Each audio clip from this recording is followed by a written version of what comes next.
Hi hello welcome to competitive cracker. എൻ്റെ പേര് Anusree.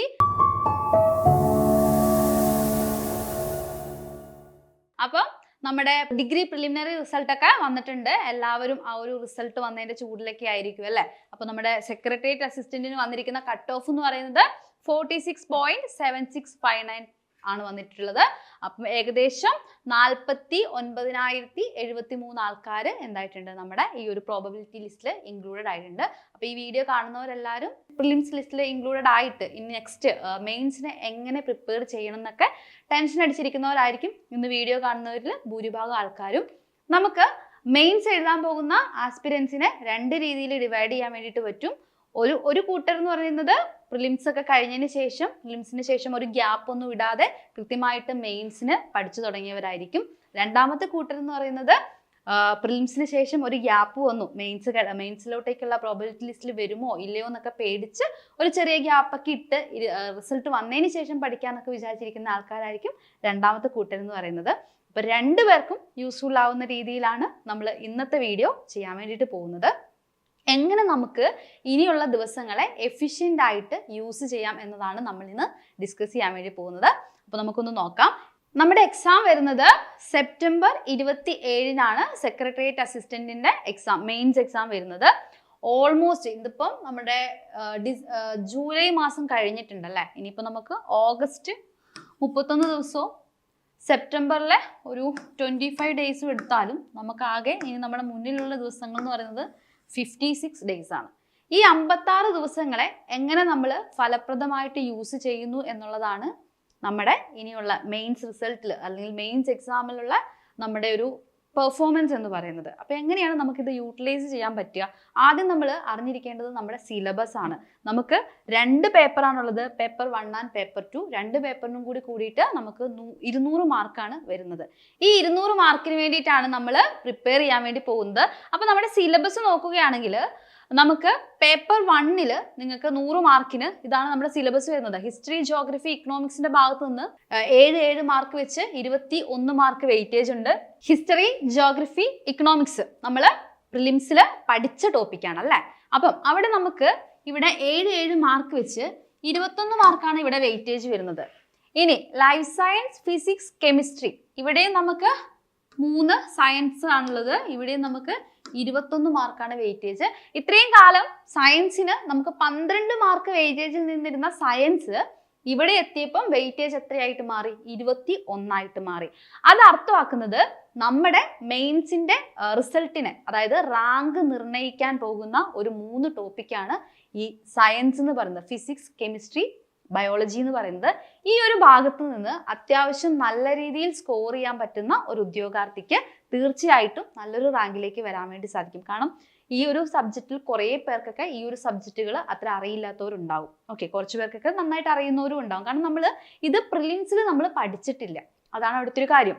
Okay, art, literature, culture മുമ്പ് ആർട്സിന്റെ കൂടെ തന്നെയാണ് സ്പോർട്സും വന്നിരുന്നത്. എന്നാൽ ഇപ്പം സ്പോർട്സിനെ സെപ്പറേറ്റ് ചെയ്തിട്ട് ഇവിടെ 3 മാർക്കെന്നും ആർട്സ് സെപ്പറേറ്റ് ചെയ്തിട്ട് 8 മാർക്കും അല്ലെ. അങ്ങനെ ടോട്ടൽ 11 മാർക്കാണ് അവിടെ വരുന്നത്. ഇനി ബേസിക്സ് ഓഫ് കമ്പ്യൂട്ടർ എന്നുള്ള ഭാഗം ഇത്രയും കാലം 3 മാർക്ക് അല്ലെങ്കിൽ 5 മാർക്കിനാണ് ചോദിച്ചിരുന്നെങ്കിൽ ഇപ്പം ബേസിക്സ് ഓഫ് കമ്പ്യൂട്ടറിന് 6 മാർക്കാണ് വെയിറ്റേജ് വരുന്നത്. നമുക്ക് ഈസിലി ബേസിക്സ് ഓഫ് കമ്പ്യൂട്ടർ പഠിച്ചെടുക്കാൻ സാധിക്കുന്നതാണ്. അവിടെ നമുക്ക് നിങ്ങൾ ഓൾറെഡി പ്രിലിംസിന് പഠിച്ച ആൾക്കാരായിരിക്കും ബേസിക്സ് ഓഫ് കമ്പ്യൂട്ടർ. അപ്പം ആ ഒരു പോർഷൻ നിങ്ങൾക്ക് കൃത്യമായിട്ട് ഒന്നും കൂടി ഒന്ന് തറവായിട്ട് റിവൈസ് ചെയ്യാൻ പറ്റുന്നുണ്ടെങ്കിൽ തീർച്ചയായിട്ടും ഈ 6 മാർക്കിൽ നിങ്ങൾക്ക് 5 മാർക്ക് തീർച്ചയായിട്ടും സ്കോർ ചെയ്യാൻ പറ്റുന്നതാണ്. പിന്നെ നമുക്ക് ഇവിടെയാണ് നമ്മുടെ തുറുപ്പുകുലാനുള്ളത് അല്ലേ. MEM നമ്മുടെ പ്രിലിംസിലും നമ്മൾ MEMന്റെ കാര്യം പറയുന്നതാണ്. Malayalam, English, maths. ഇവിടെ മെയിൻസിന്റെ കാര്യത്തിലും ഫസ്റ്റ് പേപ്പറിൽ പറയാനുള്ളത് ഇത് നമ്മുടെ തുറുപ്പുകുലാൻ തന്നെയാണ്. കാരണം ഇവിടെ നിങ്ങൾ നോക്കിക്കേ, ഈ 3 മലയാളം, ഇംഗ്ലീഷ്, മാത്സ് ഇതിൽ മാത്രമായിട്ട് നിങ്ങൾക്ക് 41 മാർക്ക് വെയിറ്റേജ് ഉണ്ട്. 41 മാർക്കാണ് നമുക്ക് അവിടെ വെയിറ്റേജ് വരുന്നത്. നമുക്കിപ്പോൾ ഹിസ്റ്ററി പഠിക്കാനാണെങ്കിലും ജോഗ്രഫി പഠിക്കാനാണെങ്കിലും നമുക്ക് തല കുത്തി നിന്ന് പഠിച്ചാലും നമുക്ക് തീരാത്തത്രയും പോർഷൻസ് ആണ്, അതായത് കടൽ പോലെ കിടക്കുന്ന പോർഷൻസ് ആണ് നമ്മുടെ ഈ 7 മാർക്ക് തരുന്ന ജോഗ്രഫിയും 7 മാർക്ക് തരുന്ന ഹിസ്റ്ററി എന്ന് പറയുന്നത്. എന്നാൽ വളരെ ചുരുങ്ങിയ സമയം കൊണ്ട് കൃത്യമായിട്ട് പഠിച്ചാലും കൃത്യമായിട്ട് പ്രാക്ടീസ് ചെയ്താലും നല്ല രീതിക്ക് ഇംപ്രൂവ് ആക്കാൻ പറ്റുന്ന ഒരു 3 സബ്ജക്റ്റുകളാണ് മലയാളം, ഇംഗ്ലീഷ്, മാത്സ് എന്ന് പറയുന്നത്. 41 മാർക്ക് അവിടെ വെയിറ്റേജ് ഉണ്ട്. അതൊരു ചെറിയ മാർക്കല്ല, അതൊരു വലിയ ഡിസ്ട്രിബ്യൂഷൻ തന്നെയാണ്. അതായത് ഈ ഒരു സിലബസിന്റെ 41% കിടക്കുന്നത് മലയാളം, ഇംഗ്ലീഷ്, മാത്സിലാണ്. അതുകൊണ്ട് തന്നെ നമ്മുടെ ഒരു പ്രിപ്പറേഷൻ, പേപ്പർ 1 നമ്മുടെ പ്രിപ്പറേഷൻ സ്ട്രാറ്റജി എന്ന് പറയുന്നത് തീർച്ചയായിട്ടും ഇതിന് നിങ്ങൾ മുൻതൂക്കം കൊടുക്കുക. MEMന് നിങ്ങൾ മുൻതൂക്കം കൊടുക്കുക. MEMന് എങ്ങനെ മുൻതൂക്കം കൊടുക്കണം എന്ന് വെച്ചാൽ ഓരോ ടോപ്പിക്കും പഴയതുപോലെ ഇരുന്നിട്ട് ആവറേജ് ഇരുന്ന് പഠിക്കുക. ആവറേജ് ഫസ്റ്റ് തൊട്ടേ ഇരുന്ന് പഠിക്കണം, അല്ലെങ്കിൽ കലണ്ടർ ഫസ്റ്റ് തൊട്ടേ ഇരുന്ന് പഠിക്കണം എന്നല്ല പറയുന്നത്. അവിടെ എന്ത് ചെയ്യണം? അവിടെ നിങ്ങൾ കൃത്യമായിട്ടും പ്രാക്ടീസ് ചെയ്യണം. കൃത്യമായിട്ടും പ്രാക്ടീസ് ചെയ്യുക. മാത്സിന്റെ ക്വസ്റ്റ്യൻസ്, പ്രീവിയസ് ഇയർ ക്വസ്റ്റ്യൻസ് തന്നെ എടുത്തിട്ട് നിങ്ങൾ എന്ത് ചെയ്യുക? വർക്കൗട്ട് ചെയ്താൽ മതിയാകും. നമുക്ക് ഒരുപാട് പ്രീവിയസ് ഇയർ ക്വസ്റ്റ്യൻസ് ഒക്കെ പെട്ടെന്ന് തന്നെ നമുക്കിപ്പോൾ അവൈലബിൾ ആണ്. നമ്മുടെ വിരൽത്തുമ്പിൽ തന്നെ നമുക്ക് ഈസിലി കിട്ടുന്നതാണല്ലേ. പ്രീവിയസ് ഇയർ ക്വസ്റ്റ്യൻസ് എടുക്കുക. നിങ്ങൾക്ക് UPSCയുടെ ക്വസ്റ്റ്യൻസ്, CSATന്റെ ക്വസ്റ്റ്യൻസ് എടുക്കാവുന്നതാണ്. ക്വസ്റ്റ്യൻസ് എടുക്കുക. കൃത്യമായിട്ട് നിങ്ങൾക്ക് എന്ത് ചെയ്യാം? മാത്സ് നിങ്ങൾക്ക് വർക്കൗട്ട് ചെയ്യാം. ഓരോ ദിവസവും മാത്സും ഇംഗ്ലീഷും മലയാളവും നിങ്ങൾ വർക്കൗട്ട് ചെയ്യുന്നുണ്ടെന്ന് ഉറപ്പുവരുത്തുക. ഇനി മലയാളത്തിലും ഇംഗ്ലീഷിൽ നമുക്ക് ഗ്രാമർ ഉണ്ട്. ഗ്രാമർ പോർഷൻസും നിങ്ങൾ ഓൾറെഡി പ്രിലിംസിൽ കവർ ചെയ്ത് കഴിഞ്ഞ ആൾക്കാരാണ്. അവിടെ നിങ്ങൾക്ക് ചെയ്യാൻ പറ്റുന്നത് ഗ്രാമർ ക്വസ്റ്റ്യൻസ് തന്നെ, അതായത് ഗ്രാമറിൽ നിന്ന് വരുന്ന എല്ലാ ടൈപ്പ് ക്വസ്റ്റ്യൻസിൽ കൂടിയും നിങ്ങൾ ദിവസവും കടന്നു പോകുന്നുണ്ടെന്ന് ഉറപ്പുവരുത്തുക. അതായത് ഇനിയുള്ള 50 ദിവസങ്ങളെങ്കിൽ ആ 50 ദിവസവും നിങ്ങൾ ഇംഗ്ലീഷിന്റെ ക്വസ്റ്റ്യൻസ് ചെയ്യുന്നുണ്ട് എന്ന് നിങ്ങൾ ഉറപ്പുവരുത്തുക. ദിവസത്തിൽ അത് നിങ്ങളുടെ ഒരു ദിവസേനയുള്ളതിന്റെ ഭാഗമാക്കി മാറ്റുക. ഇനി ഇംഗ്ലീഷിൽ നമുക്ക് വൊക്കാബുലറി ഉണ്ട്. നമുക്ക് ഒരുപാട് വൊക്കാബുലറീസ് പഠിക്കാനുണ്ട് അല്ലേ. അപ്പൊ ദിവസവും എന്ത് ചെയ്യുക? ഒരു 10-15 വൊക്കാബുലറീസ് നിങ്ങൾ പഠിക്കുക. ഫ്രേസൽ വെർബ് ഒരു 2 ഫ്രേസൽ വെർബ് അല്ലെങ്കിൽ 3 ഫ്രേസൽ വെർബ്സ് നിങ്ങൾ പഠിക്കുക. ഓൾറെഡി നിങ്ങൾ പ്രിലിംസിന് വൊക്കാബുലറി ഒക്കെ പഠിച്ച ആൾക്കാരാണ്. അതിന്റെ കൂടെ ആ വൊക്കാബുലറി നിങ്ങൾ എന്ത് ചെയ്യുക? ആഡ് ഓൺ ചെയ്ത് കൊണ്ടുപോവുക. ഇത് തന്നെയാണ് മലയാളത്തിന്റെ കാര്യത്തിലും ഇതേ അപ്രോച്ച് തന്നെയാണ് പറയാനുള്ളത്. മലയാളം ആണെങ്കിൽ നിങ്ങൾ പ്രീവിയസ് ഇയർ ക്വസ്റ്റ്യൻസ് എടുത്തിട്ട് വീണ്ടും വർക്കൗട്ട് ചെയ്യുന്നത് എന്തുകൊണ്ടും നല്ലതാണ്. അപ്പോൾ ആ രീതിയിലാണ് നിങ്ങൾ ഈ ഒരു മലയാളം, ഇംഗ്ലീഷ്, മാത്സിനെ അപ്രോച്ച് ചെയ്യേണ്ടത്.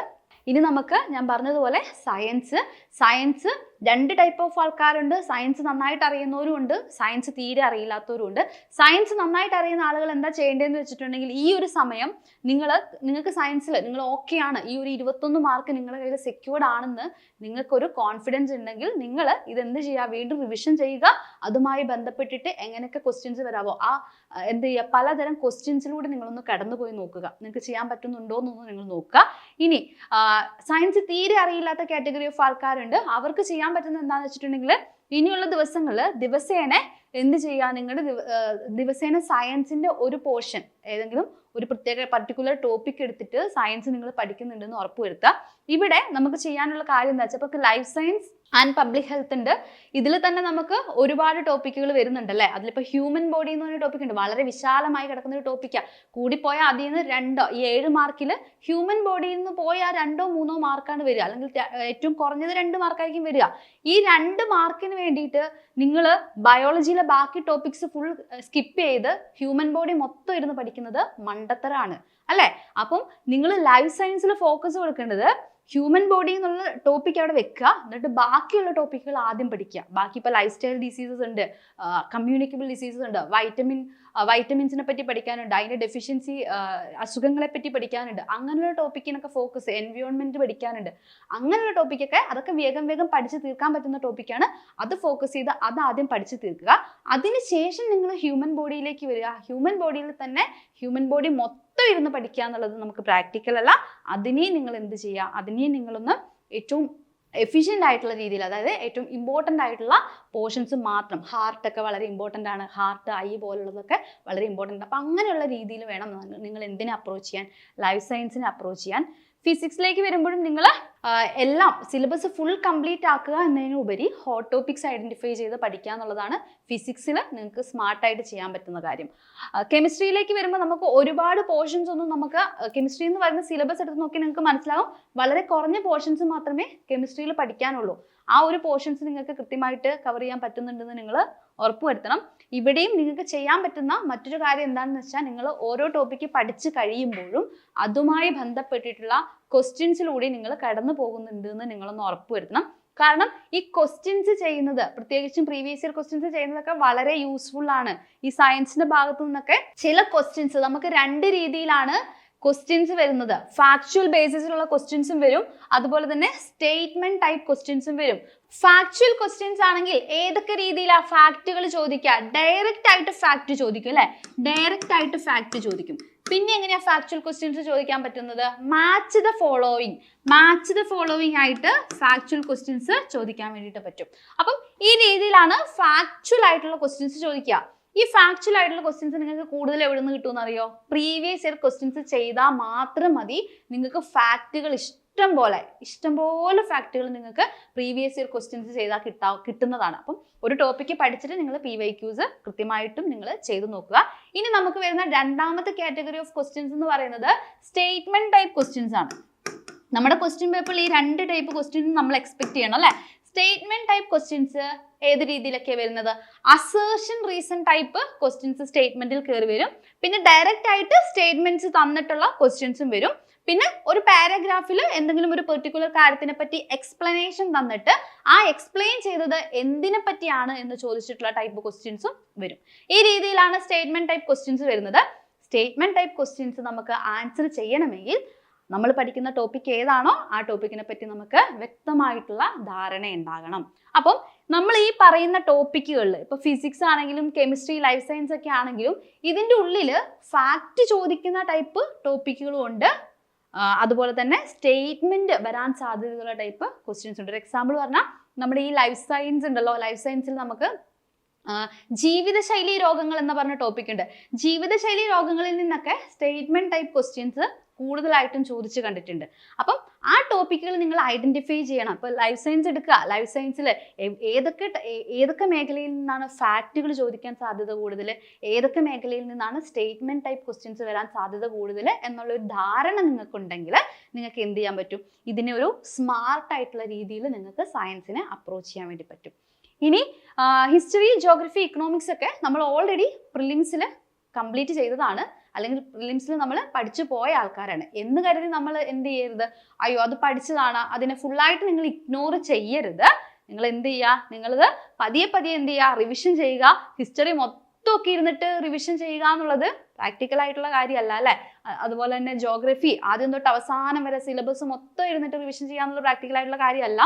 ഇതും നമ്മൾ പറഞ്ഞതുപോലെ ഹോട്ട് ടോപ്പിക്സുകൾ ഐഡന്റിഫൈ ചെയ്തിട്ട് വേണം എന്ത് ചെയ്യാൻ? ഹിസ്റ്ററിനെ ആണെങ്കിലും ജോഗ്രഫീനെ ആണെങ്കിലും ഒക്കെ അപ്രോച്ച് ചെയ്യാൻ വേണ്ടിയിട്ട്. ഇക്കണോമിക്സിലേക്ക് വരുമ്പോൾ എക്കണോമിക്സിൽ കൂടുതലും നല്ല ഡെപ്ത് ലെവലുള്ള സ്റ്റേറ്റ്മെന്റ് ടൈപ്പ് ക്വസ്റ്റ്യൻസ് കാണുന്നുണ്ട്. അപ്പോൾ എക്കണോമിക്സിനെ ആ ഒരു രീതിയിൽ നിങ്ങൾ എന്ത് ചെയ്യണം? അപ്രോച്ച് ചെയ്യണം. എക്കണോമിക്സിൽ അധിക വായന ആവശ്യമാണ് എന്ന് കരുതി നിങ്ങൾ ആ ഒരു 7 മാർക്കിന് വേണ്ടിയിട്ട് അവിടെ ഓവർ ടൈം, അതായത് നമുക്കിവിടെ 41 മാർക്കിനെയൊക്കെ മറന്നുകൊണ്ട് ആ ഒരു 7 മാർക്കിന് വേണ്ടിയിട്ട് ഓവർ ടൈം നിങ്ങൾ സ്പെൻഡ് ചെയ്യാനും പാടില്ല. അപ്പം ഒരു കോംപ്രഹെൻസീവ് ആയിട്ടുള്ള രീതിയിൽ വേണം നിങ്ങൾ ഈ ഒരു ഫസ്റ്റ് പേപ്പറിനെ നിങ്ങൾ അപ്രോച്ച് ചെയ്യാൻ വേണ്ടിയിട്ട്. അപ്പോൾ ഇവിടെ നിങ്ങൾ ഫോക്കസ് കൊടുക്കേണ്ടത് ഞാൻ പറഞ്ഞത് പോലെ നിങ്ങൾ MEMന് ഫോക്കസ് കൊടുക്കുക. അതുപോലെ തന്നെ സയൻസ് തീരെ അറിയില്ലാത്തവരാണെങ്കിൽ തീർച്ചയായും നിങ്ങൾ സയൻസ് പഠിച്ചു തുടങ്ങണം. ഡെയിലി നിങ്ങൾ പഠിച്ചു തുടങ്ങണം. ഫുൾ സിലബസ് കവർ ആക്കുക എന്നുള്ളതല്ല നമ്മുടെ ലക്ഷ്യം. ഇമ്പോർട്ടൻ്റ് ആയിട്ടുള്ള ടോപ്പിക്കുകൾ പഠിക്കുക എന്നുള്ളതായിരിക്കണം നമ്മുടെ ലക്ഷ്യം. നമുക്ക് പിന്നെ ആർട്സ്, ലിറ്ററേച്ചർ, സ്പോർട്സ് ഒക്കെ ഉണ്ട്. കറണ്ട് അഫയേഴ്സിൽ കയറി വരും. കറണ്ട് അഫയേഴ്സിൽ നിന്ന് അത്യാവശ്യം ക്വസ്റ്റ്യൻസ് നമ്മളിവിടെ എക്സ്പെക്ട് ചെയ്യുന്നുണ്ട്. സോ കറണ്ട് അഫയർ റിലേറ്റ് ചെയ്തിട്ട് തന്നെ നിങ്ങൾ ആർട്സ്, സ്പോർട്സിൻ്റെ ഭാഗമൊക്കെ കൃത്യമായിട്ട് നിങ്ങൾ പഠിച്ചു പോവുക. അപ്പോൾ ഇതാണ് നമുക്ക് ഫസ്റ്റ് പേപ്പറിനെ പറ്റിയിട്ട് പറയാനുള്ളത്. ഇനി നമുക്ക് ഫസ്റ്റ് പേപ്പർ മാത്രം പഠിച്ചാൽ പോരാ. നമ്മുടെ എക്സാം 200 മാർക്കിൻ്റെതാണ്. നമുക്ക് ഫസ്റ്റ് പേപ്പർ പഠിക്കുന്നത് പോലെ തന്നെ അല്ലെങ്കിൽ അതിനേക്കാളും കുറച്ചും കൂടിയൊക്കെ ഫോക്കസ് കൊടുത്തിട്ട് പഠിക്കാൻ നമ്മൾ ആദ്യമായിട്ട് പഠിക്കുന്ന ഒരു പുതിയ സിലബസ് ആണ് നമ്മുടെ സെക്കൻഡ് പേപ്പറിൽ വരുന്നത് അല്ലേ. പലരും ആദ്യമായിട്ടായിരിക്കും കാണുന്നത്. സോ സെക്കൻഡ് പേപ്പറിനെ നമുക്ക് കുറച്ചും കൂടി, അതായത് ഇതിനെ ഗൗരവപൂർവ്വമായി കാണണം, അതുപോലെ തന്നെ കുറച്ചും കൂടി ഒരു എഫേർട്ട് ഇടേണ്ടത് സെക്കൻഡ് പേപ്പറിലാണ്. സെക്കൻഡ് പേപ്പറിൽ നമുക്ക് 200 മാർക്കിന് പബ്ലിക് അഡ്മിനിസ്ട്രേഷൻ ആൻഡ് മാനേജ്മെന്റ് എന്ന ഭാഗത്തു നിന്ന് 20 മാർക്കാണ് വെയിറ്റേജ് വരുന്നത്. ഇനി കോൺസ്റ്റിറ്റ്യൂഷണൽ സ്ട്രക്ചർ, അതുപോലെ തന്നെ സെൻട്രൽ സ്റ്റേറ്റ് റിലേഷൻസ് എന്ന് പറഞ്ഞിട്ട് കോൺസ്റ്റിറ്റ്യൂഷന്റെ ഭാഗത്തു നിന്ന് നമുക്ക് ടോട്ടൽ 20 മാർക്കാണ് വെയിറ്റേജ് വരുന്നത്. ആ 2 മൊഡ്യൂളും കൂടി ചേർത്തിട്ട് 20 മാർക്കാണ് വെയിറ്റേജ് വരുന്നത്. കേരള മോഡൽ എക്കോണമിന്റെ ഭാഗത്തു നിന്നും നമുക്ക് വരുന്നത് 30 മാർക്കാണ് വെയിറ്റേജ് വരുന്നത്. ഇനി environment, climate and disaster management എന്ന ഭാഗത്തു നിന്നും നമുക്ക് 20ഓളം മാർക്ക് നമുക്ക് എക്സ്പെക്ട് ചെയ്യാം. അതുപോലെ തന്നെ ഈ ഗവേണൻസിന്റെ ഭാഗത്തു നിന്ന് 10 മാർക്ക്.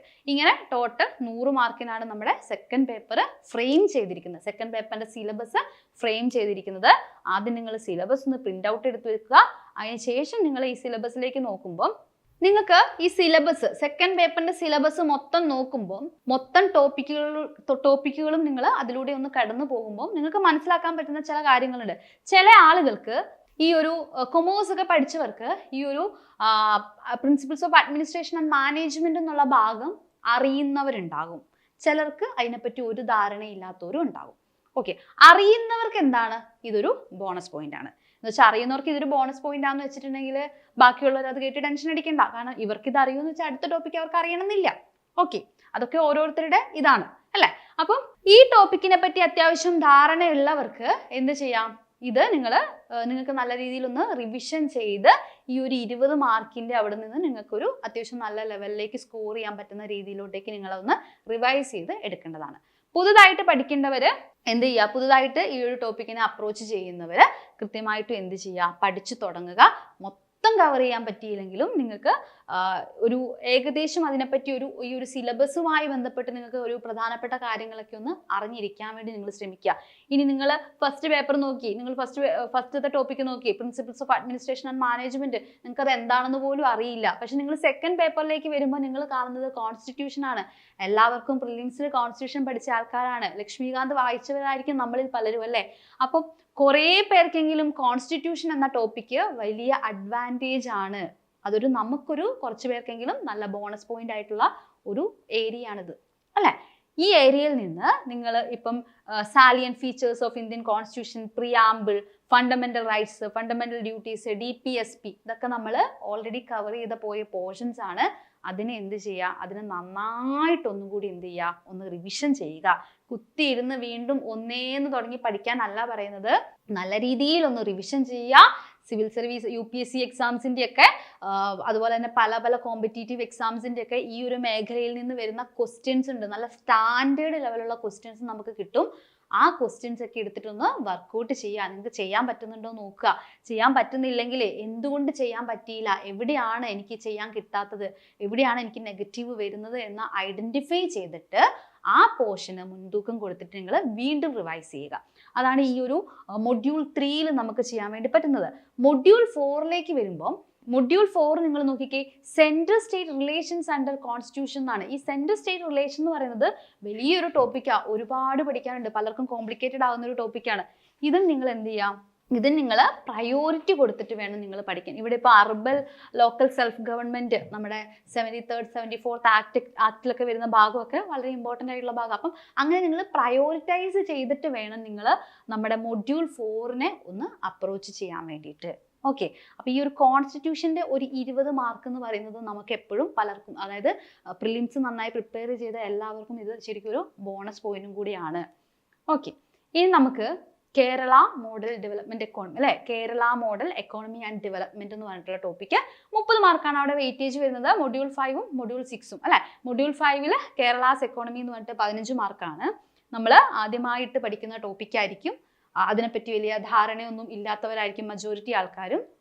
എന്ത് ചെയ്യുക, കൃത്യമായിട്ടും ഇവിടെ 30 മാർക്ക് വെയിറ്റേജ് വരുന്നുണ്ട്. ഇതെന്ന് പറയുന്നത് വെയിറ്റേജ് കൂടുതലുള്ള ഏരിയ ആണ്, അത്യാവശ്യം നല്ല രീതിയിൽ പഠിക്കേണ്ട ഒരു ഏരിയയും കൂടിയാണ് അല്ലേ. അപ്പൊ എന്ത് ചെയ്യുക, പഠിച്ചു തുടങ്ങുക, ഡെയിലി പഠനത്തിന്റെ ഭാഗമാക്കുക. ഡെയിലി നിങ്ങൾ എന്ത് ചെയ്യുക, ഓരോരോ ടോപ്പിക്ക് വെച്ചിട്ട് നിങ്ങൾ കൃത്യമായിട്ടും നല്ലൊരു കോഴ്സോ അല്ലെങ്കിൽ ഇതിന് നല്ല നിങ്ങൾക്കൊരു മെന്ററിന്റെ ഒരു ഹെൽപ്പോട് കൂടിയിട്ട് കൃത്യമായിട്ടും നിങ്ങൾ ഈ ഒരു ടോപ്പിക്കൊക്കെ നിങ്ങൾ പഠിച്ചു പോകണം. അവിടെ 30 മാർക്കാണ് വെയിറ്റേജ്. 30 മാർക്ക് എന്ന് പറയുന്നത് ചെറിയ പെർസെൻറ്റേജ് അല്ല, വലിയൊരു പെർസെൻറ്റേജ് ആണ് 30 മാർക്ക് എന്ന് പറയുന്നത്. സോ അവിടെ നിങ്ങൾ ഒരിക്കലും ഈ ഒരു ഭാഗമൊന്നും നിങ്ങൾ സ്കിപ്പ് ചെയ്ത് കളയരുത്. ഓക്കെ, ഇനി നമുക്ക് ഇവിടെ environment, climate or disaster management എന്നുള്ള ഭാഗമുണ്ട്. ഇവിടെയും നമുക്ക് 20 മാർക്കോളം വെയിറ്റേജ് വരുന്നുണ്ട് ഡിസാസ്റ്റർ മാനേജ്മെന്റിന്റെ ഭാഗത്ത് നിന്നൊക്കെ. അപ്പം ഇങ്ങനെ നമ്മൾ സിലബസിലൂടെ പോകുമ്പം ചില ആളുകൾക്ക് കോംബോ പോലെ കിട്ടും, ചില ആളുകൾക്കെങ്കിലും ഡിസാസ്റ്റർ മാനേജ്മെന്റ് വലിയ ബുദ്ധിമുട്ടുണ്ടാവില്ല, എൻവയോൺമെന്റിന്റെ ഭാഗം വലിയ ബുദ്ധിമുട്ടുണ്ടാവില്ല, കോൺസ്റ്റിറ്റ്യൂഷന്റെ ഭാഗം വലിയ ബുദ്ധിമുട്ടുണ്ടാവില്ല. അത് വളരെ നല്ലൊരു കാര്യമാണ്. ഇപ്പം നിങ്ങൾക്ക് ആ ഒരു ഭാഗം വലിയ ബുദ്ധിമുട്ടില്ല, നിങ്ങൾക്ക് കുറച്ചും കൂടി ഈസി ആയിട്ട് ഗ്രാസ്പ് ചെയ്യാൻ പറ്റുന്നുണ്ടെന്ന് നിങ്ങൾക്ക് തോന്നുകയാണ്, കുറച്ചുകൂടി പെട്ടെന്ന് നിങ്ങൾക്ക് പഠിച്ചെടുക്കാൻ പറ്റുന്നുണ്ട്, അല്ലെങ്കിൽ ഓൾറെഡി നിങ്ങൾക്ക് ആ ഒരു ഏരിയനെ പറ്റി എന്തെങ്കിലുമൊക്കെ കുറച്ച് കാര്യങ്ങൾ അറിയാം എന്നൊരു തോന്നലുണ്ടെങ്കിൽ നിങ്ങൾക്ക് എന്ത് ചെയ്യാൻ പറ്റുന്ന അത് കുറച്ചും കൂടി നല്ല ലെവലിലേക്ക് നിങ്ങൾക്ക് ആക്കിയെടുക്കാൻ പറ്റും, അല്ലെങ്കിൽ ആ ഒരു ഭാഗത്ത് നിങ്ങൾക്ക് കൂടുതൽ മാർക്ക് സ്കോർ ചെയ്യാൻ പറ്റും. അപ്പം നമുക്ക് അറിയുന്ന ഒരു സാധനത്തിനെ ഒന്നും കൂടി തേച്ച് മിനുക്കി എടുക്കുക എന്നുള്ളതാണ് നമുക്കിവിടെ ചെയ്യാൻ പറ്റുന്ന കാര്യം. ഞാൻ പറഞ്ഞ പോലെ ചിലർക്ക് കോൺസ്റ്റിറ്റ്യൂഷൻ, ചിലർക്ക് എൻവയോൺമെന്റ് ആയിരിക്കും, അല്ലെങ്കിൽ ഡിസാസ്റ്റർ മാനേജ്മെന്റ് ആയിരിക്കും, അല്ലെങ്കിൽ നമുക്കിവിടെ ഗവേണൻസ് ഉണ്ട് അല്ലേ, ഗവേണൻസ് ആയിരിക്കും. അപ്പം അറിയുന്ന സാധനത്തിനെ നല്ല തേച്ച് മിനുക്കി എടുക്കുക. തീരെ നമുക്ക് അറിയില്ല, നമുക്ക് ഭയങ്കര ബുദ്ധിമുട്ടാണ് പഠിക്കാൻ ഉള്ള ഏരിയ എന്നൊക്കെ പറയുന്ന ഭാഗം കംപ്ലീറ്റ് ആയിട്ട് ഇഗ്നോർ ചെയ്യരുത്, കുറച്ചായിട്ട് പഠിക്കുക. അതായത് നിങ്ങൾക്ക് അങ്ങനെ തീരെ പറ്റണില്ലെങ്കിൽ നമ്മൾ അത് ഓവറായിട്ട് എന്താ പറയുക ഫുള്ളി നമുക്കത് സിലബസ് കംപ്ലീറ്റ് ചെയ്യുക എന്നതിൻ്റെ ഉപരി അറിയണ ഭാഗത്തു നിന്നും മാക്സിമം മാർക്ക് സ്കോർ ചെയ്യാൻ വേണ്ടിയിട്ട് നിങ്ങൾ ശ്രമിക്കുക. അറിയില്ലാത്ത ഭാഗത്തു നിന്ന് നിങ്ങൾക്ക് പറ്റുന്നത് പോലെ നിങ്ങളത് പഠിച്ച് കംപ്ലീറ്റ് ചെയ്യാൻ വേണ്ടി ശ്രമിക്കുക. അപ്പം ഈ രീതിയിലാണ് നമുക്ക് എന്ത് ചെയ്യാൻ വേണ്ടി പറ്റുക, ഈ രീതിയിലാണ് നമുക്ക് ഈ ഒരു പേപ്പർ 2 നമുക്ക് അപ്രോച്ച് ചെയ്യാൻ വേണ്ടിയിട്ട് പറ്റും. അപ്പോൾ കൃത്യമായിട്ടൊരു ഗൈഡൻസ് ഉണ്ടെങ്കിൽ മാത്രമേ നിങ്ങൾക്ക് ഈ ഒരു കേരള എക്കോണമി പോലുള്ള ഭാഗമാണെങ്കിലും അല്ലാത്തതൊക്കെ ആണെങ്കിലും നിങ്ങൾക്ക് കൃത്യമായിട്ടും പഠിക്കാൻ വേണ്ടി പറ്റുള്ളൂ. അപ്പം പേപ്പർ 1 ഇമ്പോർട്ടൻസ് കൊടുക്കണം. നമ്മൾ എല്ലാവരും എന്ത് ചെയ്യുമെന്നറിയോ, പ്രിലിംസ് കഴിഞ്ഞു, റിസൾട്ട് വന്നു, എല്ലാവരും പേപ്പർ 2 പുറകെ പോകും, പേപ്പർ 1 കംപ്ലീറ്റ് ആയിട്ട് ഇഗ്നോർ ചെയ്യും. അങ്ങനെ ചെയ്യരുത്. പേപ്പർ 1 പേപ്പർ 2 ഈക്വലി ഇമ്പോർട്ടൻസ് കൊടുക്കുക. രണ്ടും ഒരേപോലെ പാരലൽ ആയിട്ട് തന്നെ നിങ്ങൾ കൊണ്ടുപോവുക. എങ്കിൽ മാത്രമേ നമുക്ക് എന്ത് ചെയ്യാൻ പറ്റുള്ളൂ, നമുക്ക് ജസ്റ്റ് മെയിൻസ് ക്ലിയർ ആവുക അല്ലെങ്കിൽ ലിസ്റ്റിൽ എവിടെയെങ്കിലും വരിക എന്നുള്ളതല്ല നമ്മുടെ ലക്ഷ്യം. ലിസ്റ്റിൽ നമ്മൾ എല്ലാവരും വരണം, ലിസ്റ്റിൽ നല്ല റാങ്കിലേക്ക് തന്നെ വരണം. നല്ല റാങ്കിലേക്ക് വരണമെങ്കിൽ ഇനിയുള്ള ദിവസങ്ങളിൽ അത്രയും ഏറെ വർക്ക് ചെയ്യണം, ഹാർഡ് വർക്ക് ചെയ്യണം. ഹാർഡ് വർക്കിനൊപ്പം തന്നെ സ്മാർട്ട് വർക്ക് ചെയ്യണം. സ്മാർട്ടായിട്ടുള്ള രീതിയിൽ ഈ സിലബസിനെ ഒന്ന് അപ്രോച്ച് ചെയ്യുക. അങ്ങനെ ഒന്ന് അപ്രോച്ച് ചെയ്ത് എന്ത് ചെയ്യുക, കൃത്യമായിട്ട് പഠിച്ചു പോവുക. അപ്പം ഞാൻ പറഞ്ഞതുപോലെ പേപ്പർ 1 കാര്യം പറഞ്ഞതുപോലെ MEMന്റെ കാര്യമൊന്നും മറക്കരുത്. കൃത്യമായിട്ട് ഈ ഒരു രീതിയിൽ വേണം ഇനിയുള്ള ദിവസങ്ങൾ നിങ്ങൾ അപ്രോച്ച് ചെയ്യാൻ വേണ്ടി. 56 ഡേയ്സ് അല്ലെങ്കിൽ ഒരു 50 ദിവസം, ഇനിയുള്ള 50 ദിവസങ്ങൾ എന്ന് പറയുന്നത് കണ്ടിന്യൂസ് ആയിട്ട് മുറിയൊക്കെ അടച്ചു പൂട്ടിയിരുന്ന് പഠിക്കണം എന്നല്ല പറയുന്നത്. കൃത്യമായിട്ട് പഠിക്കണം. പഠിക്കുന്ന ഇടവേളകളിൽ റിവിഷനുള്ള സമയം കൊടുക്കണം. പഠിക്കുന്ന ഇടവേളകളിൽ കൃത്യമായിട്ടും ചോദ്യങ്ങൾ ചെയ്തു പോകുന്നുണ്ടെന്ന് ഉറപ്പുവരുത്തുക. പ്രീവിയസ് ഇയർ ക്വസ്റ്റ്യൻസിലൂടെ കടന്നു പോവുക. അപ്പം ഈ ഒരു രീതിയിൽ നിങ്ങൾ അപ്രോച്ച് ചെയ്യുകയാണെങ്കിൽ തീർച്ചയായിട്ടും നല്ലൊരു റാങ്കിലേക്ക് എല്ലാവർക്കും എത്താൻ സാധിക്കുന്നതായിരിക്കും. അപ്പം ഇതിൻ്റെ എല്ലാം കൂടെ കറണ്ട് അഫെയർ നിങ്ങൾ അപ്ഡേറ്റ് ചെയ്യുന്നുണ്ട് എന്നുള്ള കാര്യം കൂടി നിങ്ങൾ ഉറപ്പുവരുത്തണം. കാരണം കറണ്ട് അഫെയർ കൂടുതലായിട്ട് കയറി വരാനുള്ള സാധ്യത നമ്മൾ മെയിൻസ് പേപ്പറിൽ കാണുന്നുണ്ട്. അപ്പോൾ കൃത്യമായിട്ടൊരു ഗൈഡൻസ് ഉണ്ടെങ്കിൽ മാത്രമേ നമുക്ക് ഈ ഒരു പോർഷനൊക്കെ നന്നായിട്ട് പ്രിപ്പയർ ചെയ്ത് നല്ലൊരു റാങ്കിലേക്ക് എത്താൻ വേണ്ടി പറ്റുള്ളൂ. അപ്പോൾ നിങ്ങൾക്ക് വേണ്ടിയിട്ട് CC ഒരു മെയിൻസ് ബാച്ച് ആരംഭിച്ചിട്ടുണ്ട്. ഈ ഒരു ബാച്ചിൻ്റെ ഭാഗമായിട്ട് നിങ്ങൾക്ക് കൃത്യമായിട്ടുള്ള ലൈവ് ക്ലാസ്സുകളും ഇമ്പോർട്ടൻറ്റ് ടോപ്പിക്സ് ഐഡൻറ്റിഫൈ ചെയ്തുകൊണ്ടുള്ള ക്ലാസ്സുകളും അതിൻ്റെ റെക്കോർഡ്സും PDF നോട്ട്സുകളും കൃത്യമായിട്ടുള്ള ഒരു മെൻറ്റർഷിപ്പ് സപ്പോർട്ടും ലഭിക്കുന്നതായിരിക്കും. അപ്പോൾ ഈ ഒരു കോഴ്സിന്റെ ഭാഗമാകാൻ നിങ്ങൾ ആരെങ്കിലും ആഗ്രഹിക്കുന്നുണ്ടെങ്കിൽ താഴെ കാണുന്ന നമ്പറിൽ കോൺടാക്ട് ചെയ്താൽ മതി. അപ്പോൾ ഇതുപോലുള്ള യൂസ്ഫുൾ വീഡിയോസുമായിട്ട് നമുക്കിനി വീണ്ടും കാണാം. താങ്ക്